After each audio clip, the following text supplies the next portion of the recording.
Alright, this is Mama Jess with Skilled Womanhood, and I mentioned in another video that when I have lengths that are too long for my wood stove and they're small enough, I put them in my chop saw and I whack them in half and they're perfect. So I just wanted to show you how I do that. For those who know a chop saw, it would be considered like a fancy miter saw, so you can get with certain angles, you can get a 90 degree, of course, that's perfect. And then any range from 0 to 90. 45s are common when you're doing baseboard and trims of sorts, crown molding and stuff. But anyway,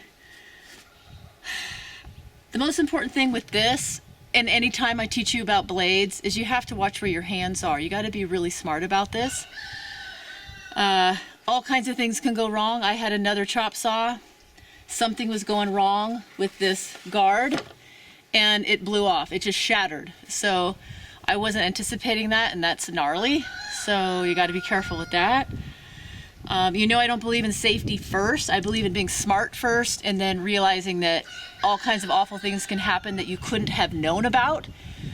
So you can't actually be safe because you don't know all the possibilities. There's like 1,001 possibilities of danger that you couldn't have forecasted.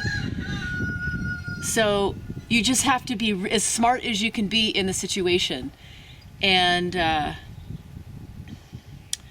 just know that things go wrong. Like, you have to get into your brain that there's trouble in this world. Things get cut.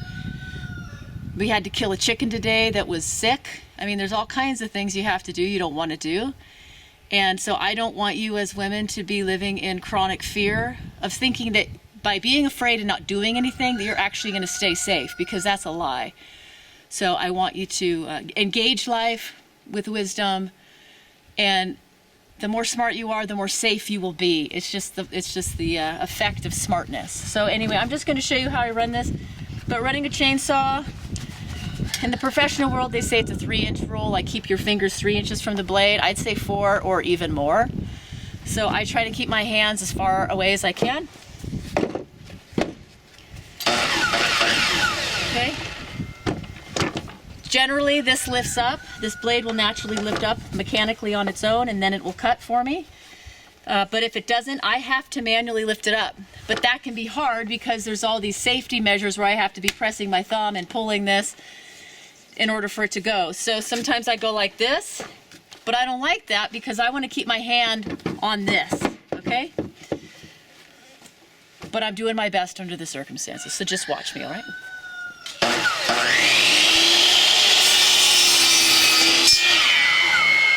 The most important thing I want you to know about a chop saw is to go slowly. Just let the blade slowly enter, slow, slow, slow. And you have to make sure that there is a clearance between the blade and the wood. You have to get that blade going super fast, okay? Or else it's gonna bind. See, look how this one won't work, right? So this is a little bit more sketchy, okay? If you're not comfortable with this, I say just put it in a bonfire and forget about it. But I'm gonna figure it out, right? So I'm gonna open this up, get it going.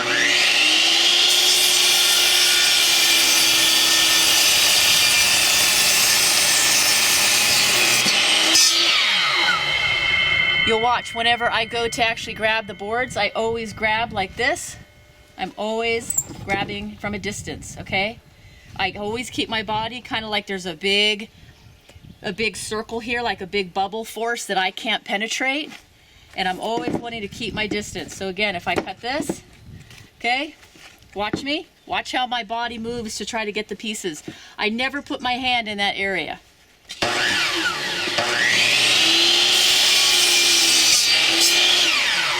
Okay, so I just let the blade stop. I reach my arm around, pull that out. Sometimes I push like that, push a blade out of the way.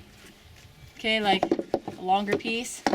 Kind of move this as like, so you're not getting your hand in there, okay? It's just another measure of being smart. So yeah, so I'm sure there'll be more that I'm going to share about making firewood for a season, but like I said, I cannot keep it all in my head and remember everything, so I'll just be metering out little shorter videos for you when the time comes. So thank you for your time, and I would say stay safe, but I would say mostly just get sane, get smart, get skills, and get to it. All right. Thank you. Bye-bye.